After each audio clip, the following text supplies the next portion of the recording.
Pour illustrer la musique de Liszt, j'aimerais vous proposer quelques écoutes qui me semblent dénoter assez bien ce qu'on a vu dans la vidéo précédente. La première de ces écoutes est en fait double. Mazeppa est à la base une œuvre pour piano. C'est l'une des 12 études d'exécution transcendante publiées en 1852, la quatrième. Ces études, il faut se pincer pour le croire, vu leurs difficultés, mais c'est une version simplifiée des 12 grandes études de 1838. On voit cette tendance à la simplification que je décrivais dans la carrière de Liszt, notamment dans l'écriture pour piano. Bref, c'est la quatrième des 12 études d'exécution transcendante de 1852 pour piano. Et Liszt en fait en 1851, l'œuvre étant donc préexistante, un poème symphonique, une œuvre pour orchestre. Mais Mazeppa, à la base, c'est un poème de Victor Hugo, et encore à la base, c'est un personnage historique, c'est un hetman d'Ukraine, un hetman des Cosaques d'Ukraine, à la vie historique, donc la biographie réelle assez mouvementée, et qui a été à la base d'une sorte de légende qui s'est répandue au début du XIXe siècle, et sur laquelle est basé à la fois le poème de Victor Hugo et l'œuvre de Liszt.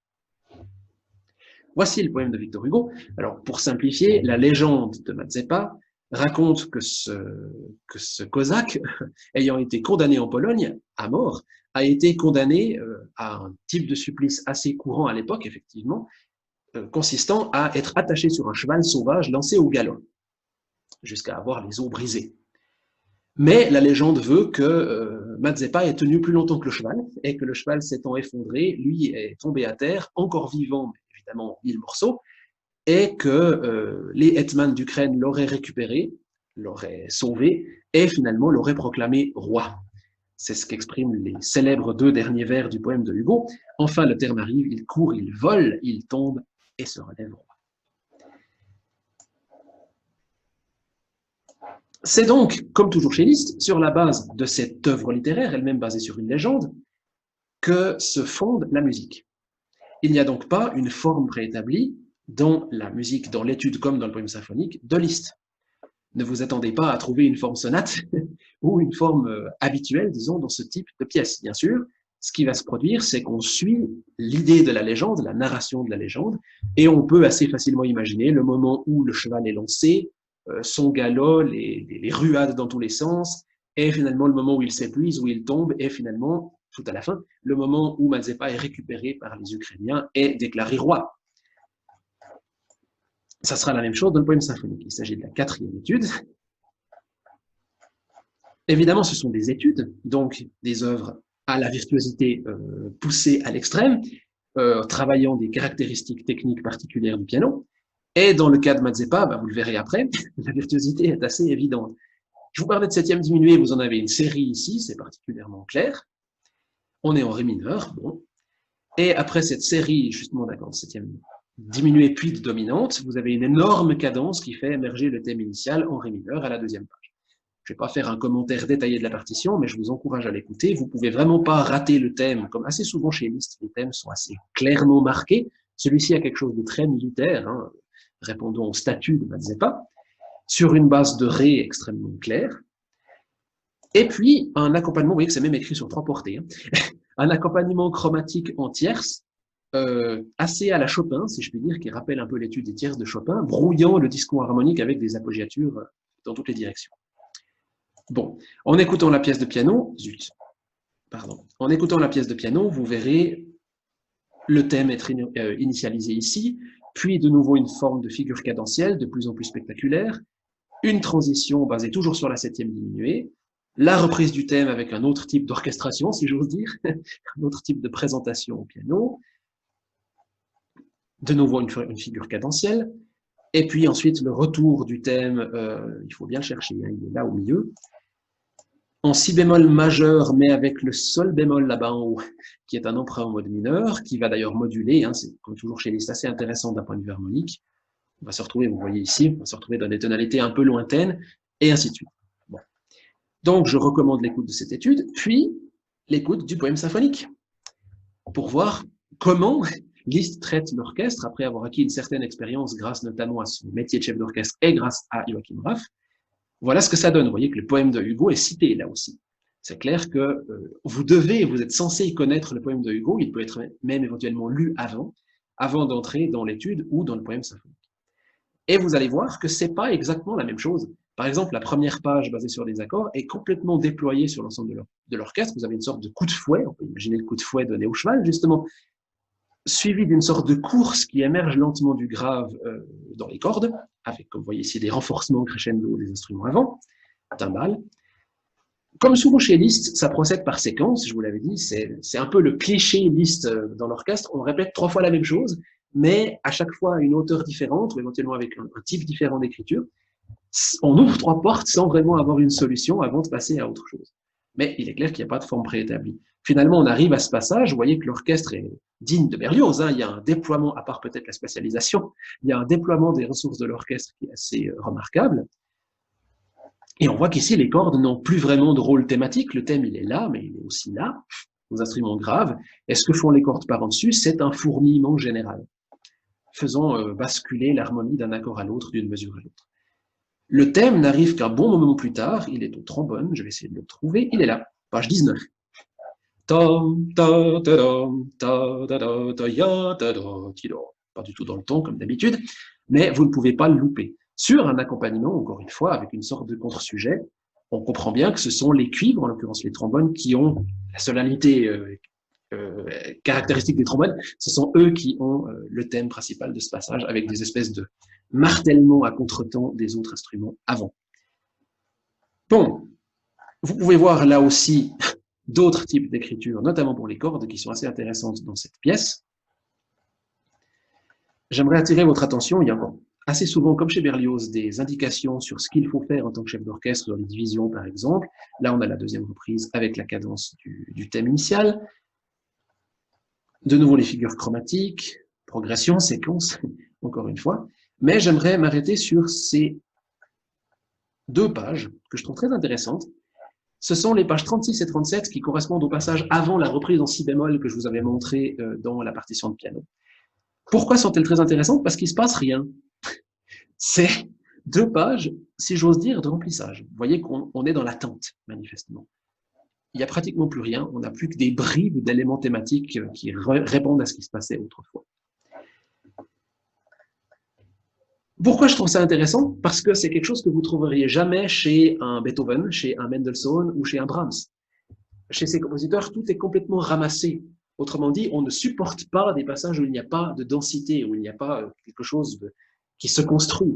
Ici, c'est simplement un moment de, entre guillemets, détente, ce qui veut dire que Liszt a compris que le temps, la densité du temps dans une œuvre symphonique ne devait pas être toujours égale.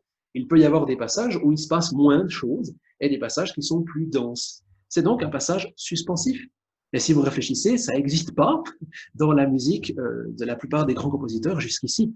Des passages où le temps s'arrête, se suspend, mais reste malgré tout musical, ce n'est pas un silence, mais il ne se passe plus rien pendant un petit moment.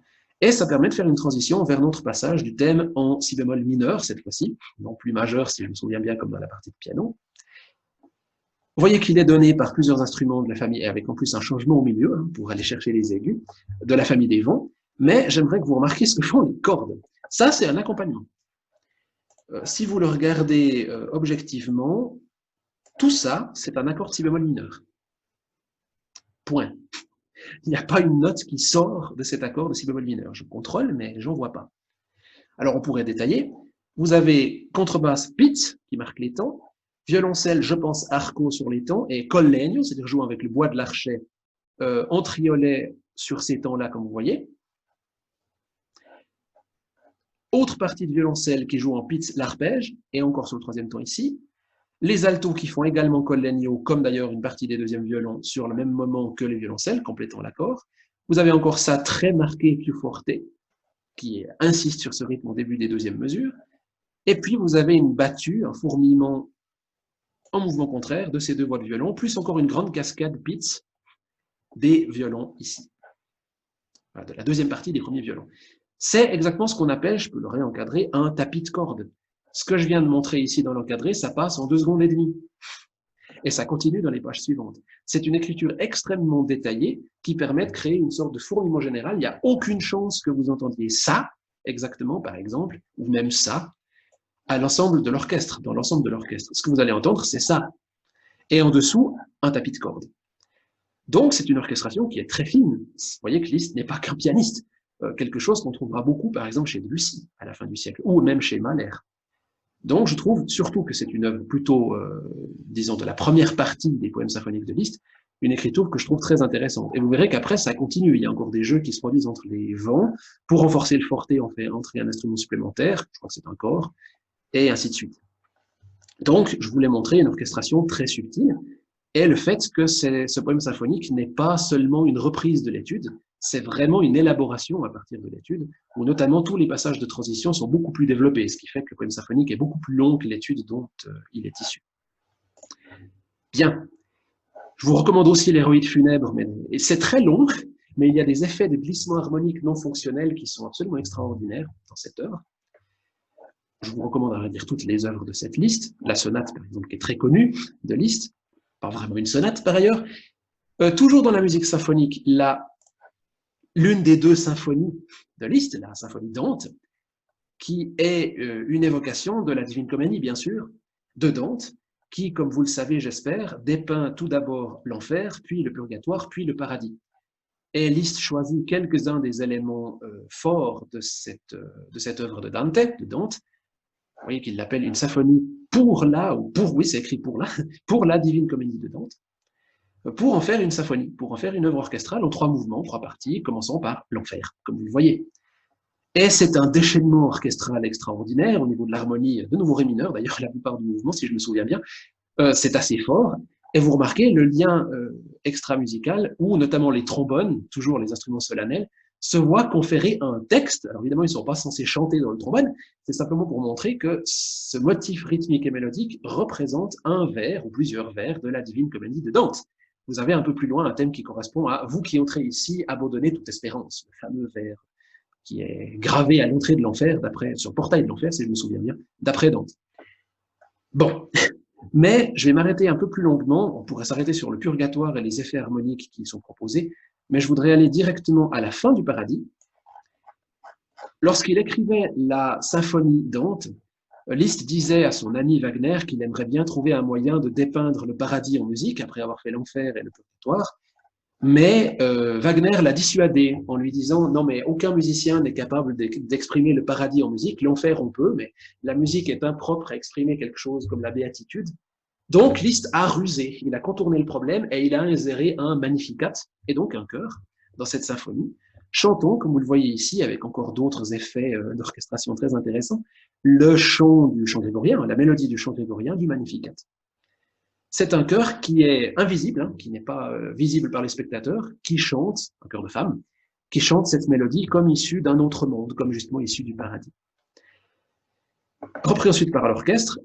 Et puis, vous avez ici un exemple, c'est la toute fin vraiment de la symphonie, un exemple parfait de l'harmonie de Liszt et l'utilisation de la gamme parton. Là, on est au paradis, donc c'est plus aussi tourmenté que dans Mazeppa ou dans l'enfer, mais si vous écoutez ce passage, vous allez entendre. Je vais faire des encadrés, mais peut-être pas à chaque fois. On commence en sol dièse majeur, et ça dure pendant un bon moment, hein, encore au système suivant. Un accord de sol dièse majeur, Hosanna, Alléluia. Excusez-moi, ça s'arrête là. Je recommence. Vous avez ici votre sol dièse majeur. Je regarde les cordes et le chœur, mais on pourrait contrôler en haut. Il y a un orgue également. Ça, c'est un accord de fa dièse majeur. Retenez, sol dièse majeur, fa dièse majeur. Ce sera tout majeur, en fait. Fa dièse majeur, mi majeur, ici. Mi majeur, 4 mesures, ré majeur,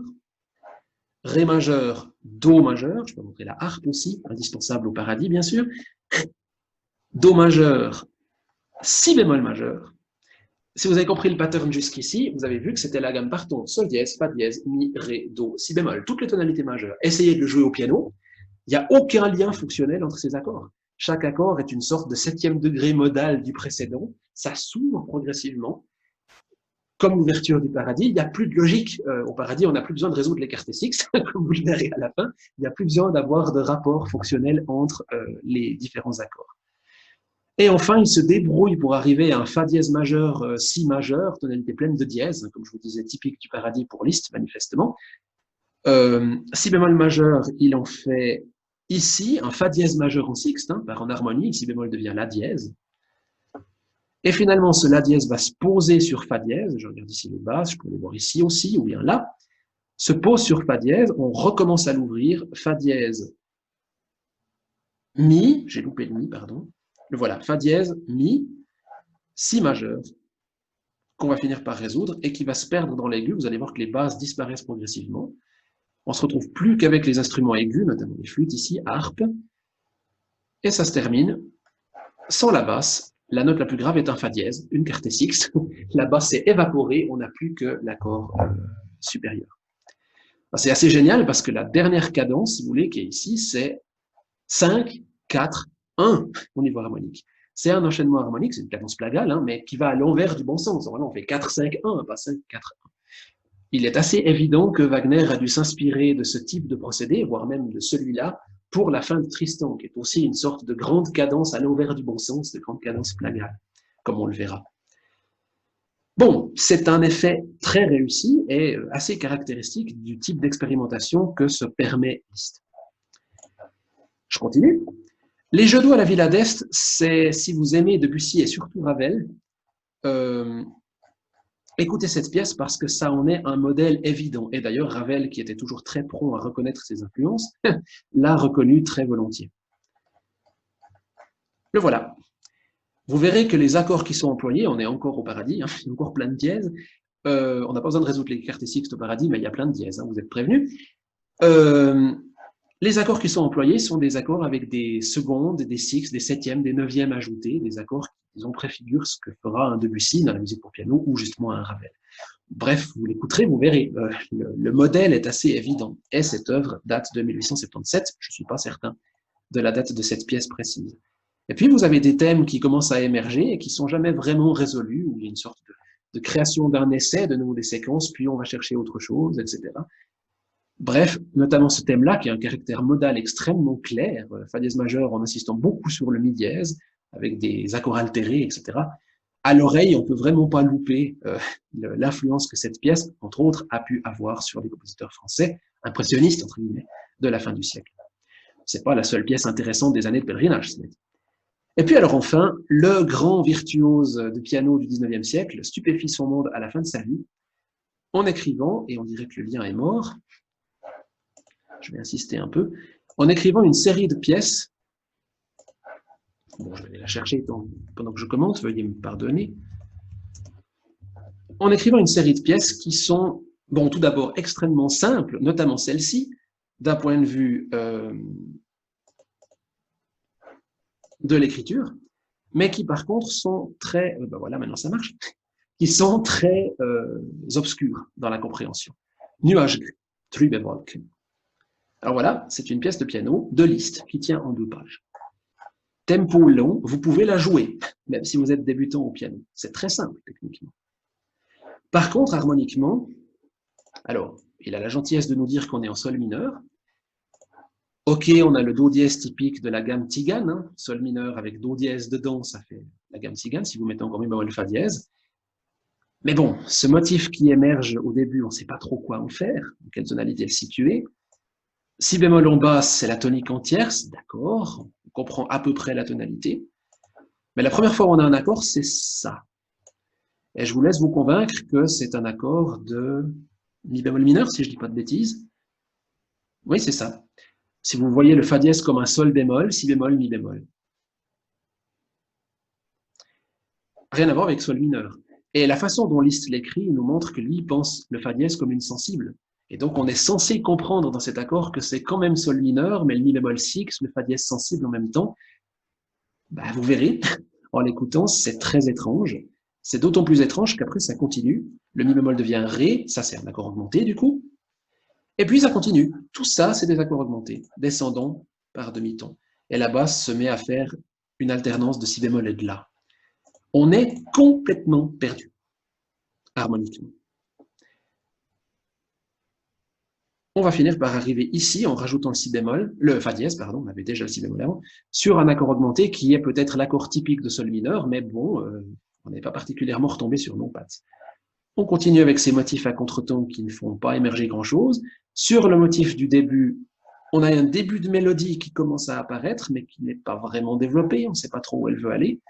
Et finalement, sur cette alternance de si et de la et le fameux accord dont je parlais tout à l'heure par-dessus, une mélodie se dégage, chromatique, c'est pratiquement du Schoenberg, hein, qui se préoccupe assez peu de son rapport avec la basse, montant chromatiquement jusqu'à mi bémol, mi, fa dièse, et qui se termine par deux accords complètement énigmatiques. Vous pouvez les analyser, vous verrez. On ne sait pas où on a posé les pieds, on n'a pas posé les pieds, et le sol mineur est resté une énigme pendant l'ensemble de la partition. Voilà le Liszt coupé du monde, le Liszt retiré vers la fin de sa vie, 1881. Voilà ce qu'il écrit. Il y a aussi une pièce qui s'appelle Bagatelle sans tonalité, dont on fait souvent une sorte d'acte de naissance de la musique atonale, qui date de la même période. Voilà comment a terminé ce compositeur, qui était la coqueluche de la bonne société parisienne au début de sa carrière. On est très loin du Liszt virtuose dont la plupart du grand public a l'image dans ce type de pièce. Aussi bien au niveau de la virtuosité que de la conception. C'est pas du tout de la musique facile. Et bien sûr, pour les compositeurs suivants, exactement comme avec Beethoven, il faudra tenir compte de ça. Et par exemple, on pourrait dire que la musique de Scriabine prend cette pièce comme point de départ. Elle nous amène jusqu'au milieu du XXe siècle, enfin jusqu'en 1915, quand il est mort, si je me souviens bien, dans la tonalité, dans une musique qui a abandonné tout rapport qu'on a ici quand même toujours avec sol mineur. J'espère vous avoir convaincu par ces quelques exemples, il y en aura encore beaucoup d'autres à considérer, qu'il faut avoir sur Liszt un regard holistique, un regard général. Certes, il y a le virtuose de piano, le créateur du genre de poème symphonique, mais il y a aussi une évolution liée à sa grande longévité et une quête qui est toujours la quête romantique, une quête de profondeur, une quête d'authenticité, et qui le pousse très loin dans l'écriture musicale, dans la recherche de nouvelles harmonies, de nouvelles sonorités, pour son instrument, le piano, comme pour l'orchestre.